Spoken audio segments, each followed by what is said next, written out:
So one of the most common questions that I get is how in the world do you farm XP as a solo player? I've done a lot of methods here on the channel where we talk about how to power level your friends or how to do split farming on different lanes in different dungeons that are optimal for XP. But because of the way that dungeon resetting works when you're in a party and all that, it can be really hard for solo players to effectively and consistently farm XP without having to like go to the PvP area or stuff like that. But this method right here is going to be really good for a few different reasons when it comes to farming XP as a solo player. And I'm going to show you exactly how to do it. Let's get into it. Okay, so this is going to be revolving around nightmare sigils. Now, some encouraging news that we got today from the developer live stream is that they're going to be looking into buffing up nightmare sigils, trying to make them a little bit more robust and increase the rewards that we're getting on them so that we don't end up doing other stuff in the game and like split farming dungeons and all of that. They want us in these nightmare dungeons, so they are going to get better. But this the way that this works is kind of wonky in terms of like doing objectives and resetting and all that, so it may get adjusted at some point. I would take advantage of this and farm some XP, especially if you are a solo player, because I think this is going to be the best and most consistent XP you can get as a solo. So what you're going to need to do, first of all, is you're going to need to craft yourself a good nightmare sigil, because we're going to be repeating this over and over and over again. Because as you can see, when I hit tab on the map, I can see over on the left side the increased critical strike and then the different things that the mobs are going to get as bonuses to make the dungeon more difficult. Now, if you have some of the harsher ones, you're going to be running this all night, or you're going to be running this on repeat. So you want to avoid those super harsh effects on the mobs and get ones that are manageable, get the optimal level and all of that. But first, let me show you how the method actually works, because that's probably why you clicked on this video. So I'm going to show you that right away, and then we'll talk about some of the other stuff to consider. But first of all, let me show you here that the method actually works. So let's move up here. Let's kill some mobs, do this right here. Okay, so we already kind of affected the map, and you can see the layout of the map right there. Then let's hit our emote wheel, and let's leave the dungeon.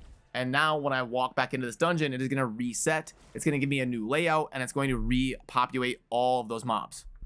So let's load this up open here, and then boom, you can see when I pop open the minimap, this is a completely different first room going in an entirely different direction. None of the minimap is revealed, and I haven't killed any mobs in here. So I can find a nightmare dungeon that I like and then simply go to my emote wheel and reset. And this is something that typically only people could do in parties, but this is even better because we can find ourselves a good nightmare sigil that we like. You can see up on the top left that the effects are exactly the same. So you find one that you like in a dungeon that you like running, and you're used to the dungeon, you know how to do it quickly, you like the effects, and you just slam it all night and you farm XP as a solo player.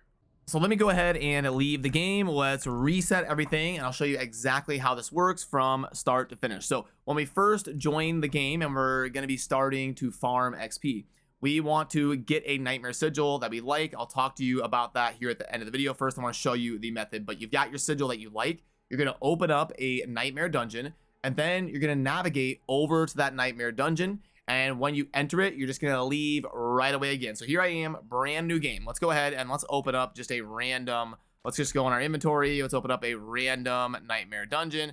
Okay, we've got a 32 right here in Maugens. Let's consume that. Okay, so we've opened up that. Now we're going to go over here to this nightmare dungeon. And once we enter it, we're just going to leave right away.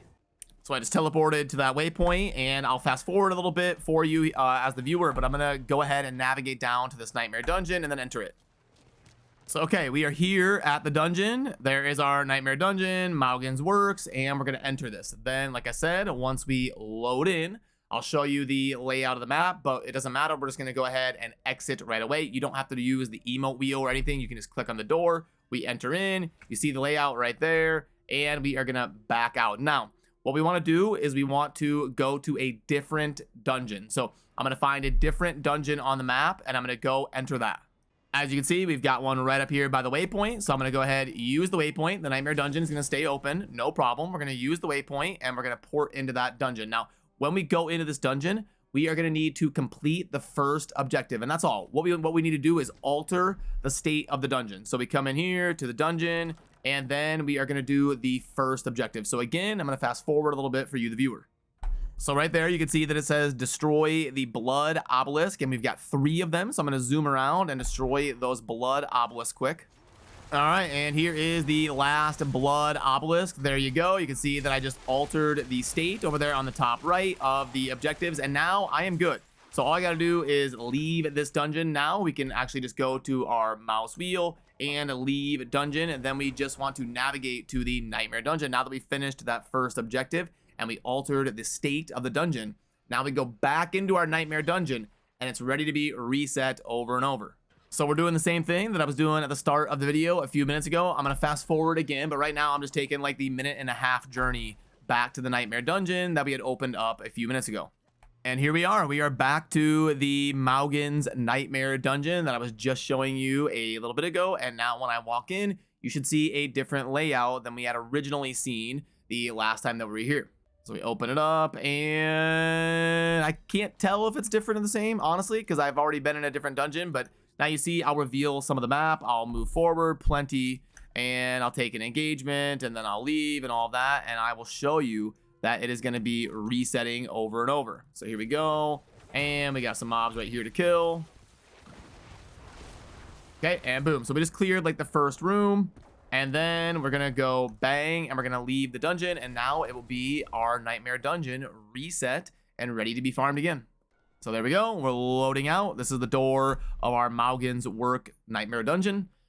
Load it up, and you will see that there is none of the minimap explored, no rooms cleared, nothing like that. And now as a solo player, we are able to reset a dungeon that we want over and over and over again. You can see that our minimap is back to nothing, and we are ready to explore again. And none of these mobs are going to be cleared out. If I come down here, you can see that, yep, it's already a different layout. So it goes over in a different direction. And here are some mobs for us to start farming XP. So, yep, this is how you're going to be able to reset things and farm a specific nightmare dungeon with the same effects that you like. So, going to be very important now to talk about the next process.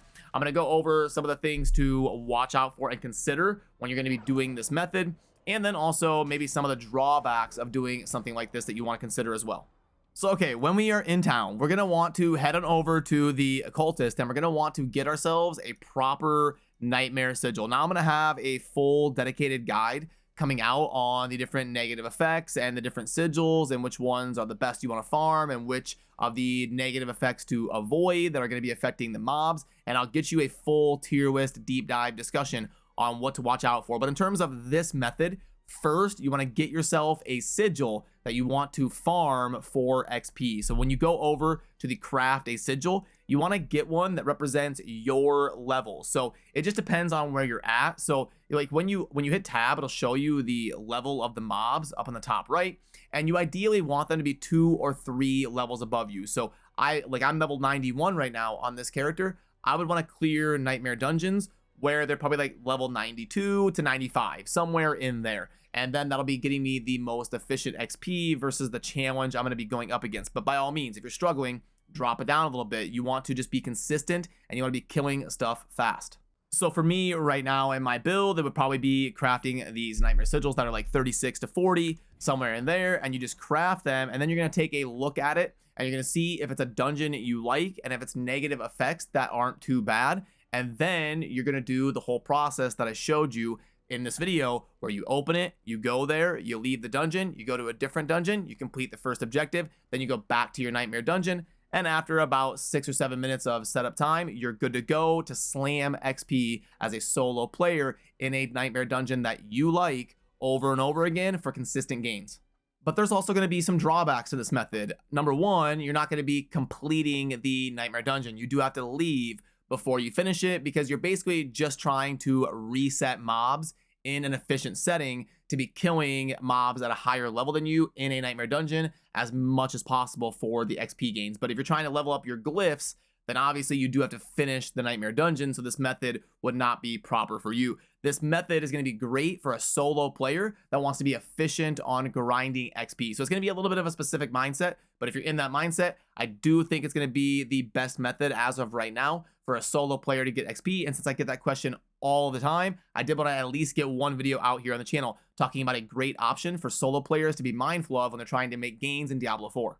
So I hope you enjoyed learning about this new method for solo players to have in their arsenal for farming XP. And honestly, it might change, like some of the ways that dungeons are being reset and stuff like that. It may get changed, and when it does, I will keep you in the loop here on the channel. And when it does, I'll let you know what is the new best method for players to be farming XP and all of that. So remember to subscribe on your way out if you enjoy daily Diablo 4 content, and I'll see you soon in the next video. Thanks for watching.